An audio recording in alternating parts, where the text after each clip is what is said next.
Hey everybody, Peach here, and today we are going to build something crazy cool, okay? Now I have previously built a DIY lever belt squat, and you can watch that right up there. And I previously built a cable-based belt squat, and you can watch that video right there. But I definitely prefer free weight belt squats to both those options. However, the issue for most people executing free weight belt squats is to be able to safely get on or off your platform with a load attached. Okay, that looks like an injury waiting to happen, okay, when you're mounting or dismounting your blocks. And that's where my DIY belt squat block system comes in. All right, here's your overview. Now the belt squat block system is comprised primarily out of 3 items. Here it is, okay? This is the stack. So it's stackable, okay? We have 1 block, 2 block, you'll stand on those.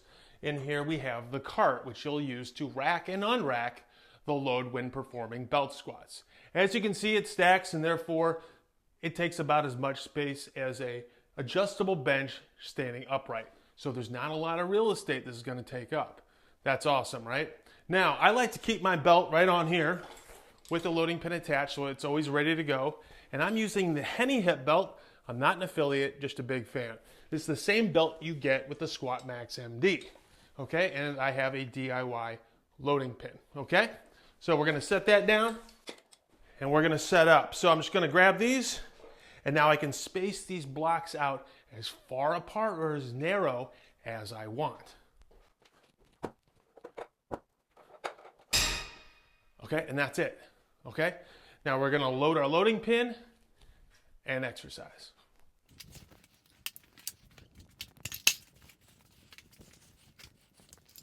Okay, so the cart has this handle, and that's going to give us something to hold on to when performing the exercise. So what we're going to do is I'm going to lift up, and now the cart is free. I can swing it out, spin it around, and now when I'm exercising, I have something to hold on to like this. I can bring it forward, it moves with me, okay? And when I'm done and ready to terminate the exercise, all I do, spin this around, wait until the plates come in contact with both handles, like that, and then set the load down and step off, okay? That's it. Pretty awesome. All right, step number 1, we need to cut our 2x4 lumber. Now, I'm gonna cut all these pieces to be exactly 14 inches long each. The reason being, if I were to take 4 pieces of 2x4 and line them all side by side, they're gonna be 14 inches across. So we're gonna be building a 14 by 14 by X cube, okay? Now X is gonna be the height, okay? So you get to determine how high you wanna make it. So to figure that out, consider this. All right, so to determine how high you need to make your blocks, you need to consider your ceiling height, you need to consider your height, I'm 6 foot tall, you need to consider the length of your belt, and again, I'm using the Henny adjustable hip belt, and the length of your loading pin. And my loading pin is about 14 inches long, okay? Now, giving all those data points, stand on something and test out what you have, okay? So I'm gonna stand on these 5-gallon buckets, and they are 14 inches off the ground. All right, let's see if 14 inches will do the job. By golly, it's perfect, okay? The plate is basically just hovering over the ground, which is exactly what you want. So, 14 inches is about where my target's gonna be, okay? So, I can go slightly above that. I don't wanna go slightly below that though, because then I won't have a full range of motion. All right, let's get cutting. But before we do, just a quick note, you can instead use 4x4s instead of 2x4s. This will mean half the cuts that I'm gonna have to make here, but just note that 4x4s cost up to 4 times more than 2x4s. Plus, you can sometimes get 2x4s for free if you know where to look. These were being thrown out by a neighbor down the street, so I grabbed them. So I'm using free lumber, which is nice. Okay, now, to cut all these pieces, you can of course use a circ saw if that's all you have. But If you have a miter saw, this will be a lot faster. I set my length stopper to be 14 inches from the edge of the blade to here, so I can just run these boards through this miter saw and ka-chunk, ka-chunk, ka-chunk, and blast out all these little 14-inch pieces like that. All right, let's do it.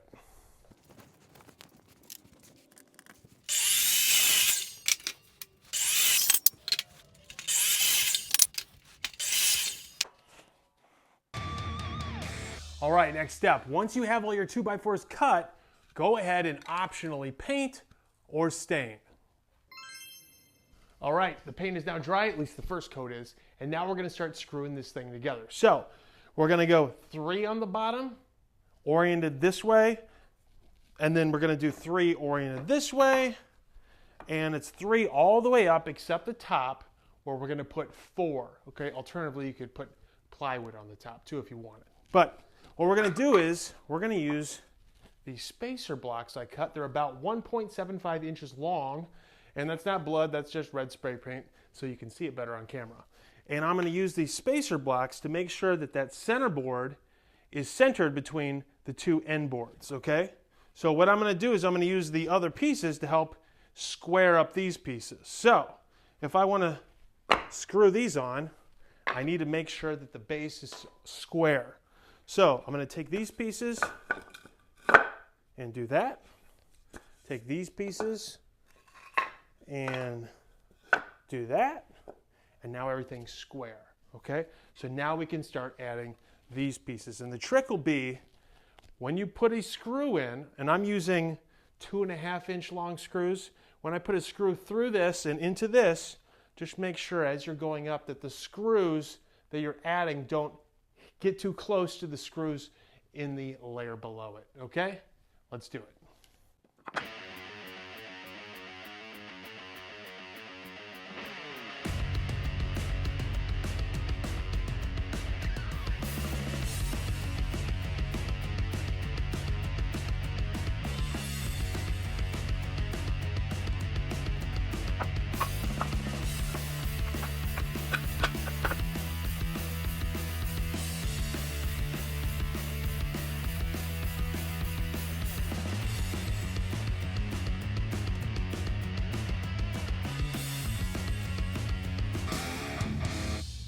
All right, all done with the first one, and that's 9 layers I use. So 1, 2, 3, 4, 5, 6, 7, 8, 9. Now, that 9th layer has 4, whereas all these other layers has 3 pieces of 2x4.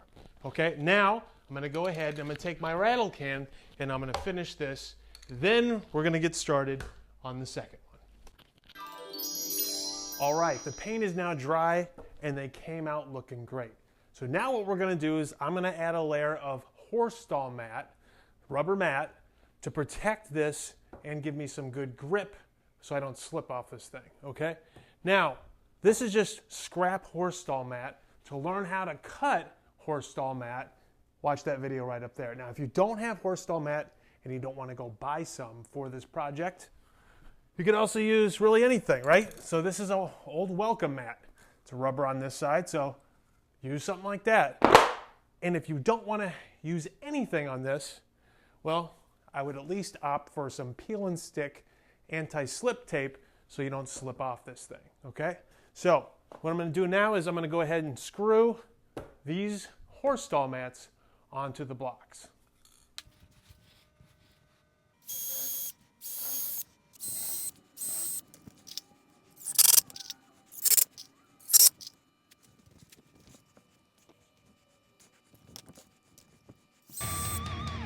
All right, next step. Now we're gonna build the cart.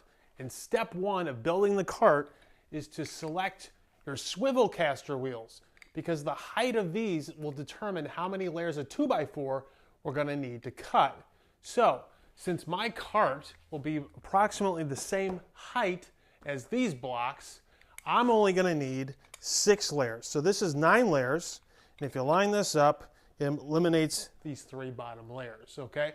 So, I need to cut enough pieces of 14-inch long 2x4s to give 4 pieces for the bottom, 4 for the top, and 3 pieces for all the middle layers. So for me, that's a total of 20 pieces of 14-inch long 2x4s, which I have already cut right here, okay?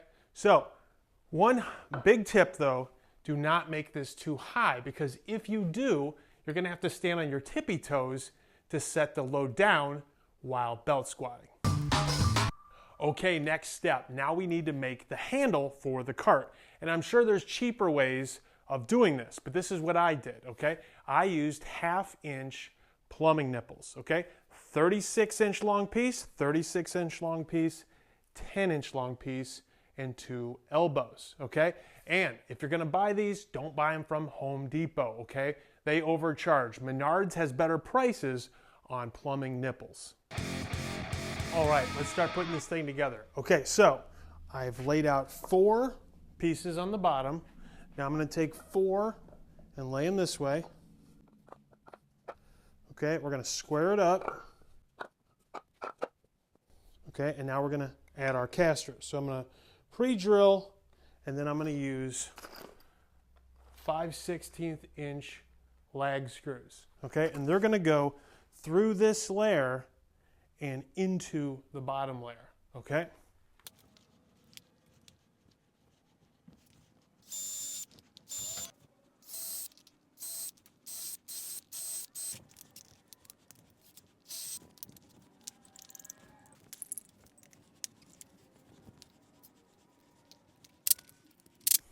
All right, we got that caster on. Now repeat this same process for the remaining 3 casters.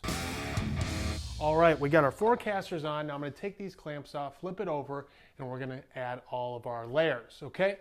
Remember, 3 layers in the middle, 4 layers on top, okay? And also, the top 3 layers are gonna have a hole run through them later so that we can put our handle through those holes, okay? So, what I did was I took one board, and this is aligned with the width of the handle, and I'm going to use this as a template to make sure that when I'm putting screws into all those middle layers, that they're not interfering where I want to ultimately put those holes later, okay? So keep that in mind.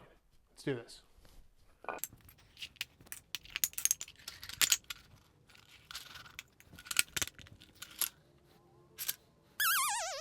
Okay, change of plans. The lag bolts went through these 4 boards, which were supposed to pop out. So I'm gonna have 3 layers, 3 pieces on the bottom, and 4 layers, it looks like, on the second layer. How about that? Well, nothing goes to plan, but this will still work.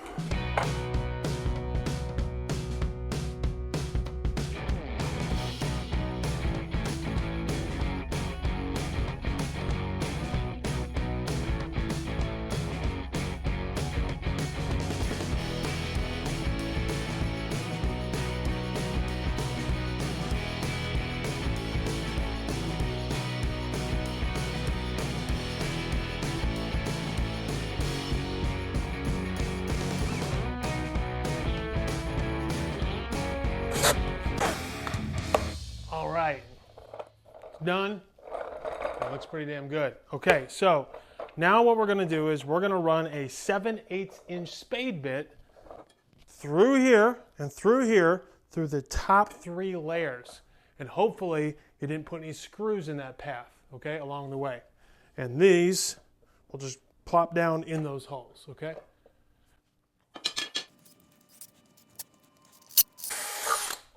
All right, all done. Now we paint. All right, the paint is now dry and it came out looking fantastic. Now we're gonna add the pad here, okay? So I'm out of horse stall mat, so I actually cut a welcome mat in half and I put 2 holes in it spaced out to accommodate my handle width, okay? And you can use a 7/8 inch spade bit or a 7/8 inch Forstner bit, okay? So we're gonna add that and then we add our handle and we're all done. You can screw this into place just like we did with these blocks back here, but it's kind of unnecessary because the handle will actually keep this in place. So we add our handle and we're all done. And before we put this in place, you can also put 1-inch PVC pipe or vinyl hose on these handles, and that'll prevent metal to metal contact from the plates hitting the handle, but I'm just skipping that.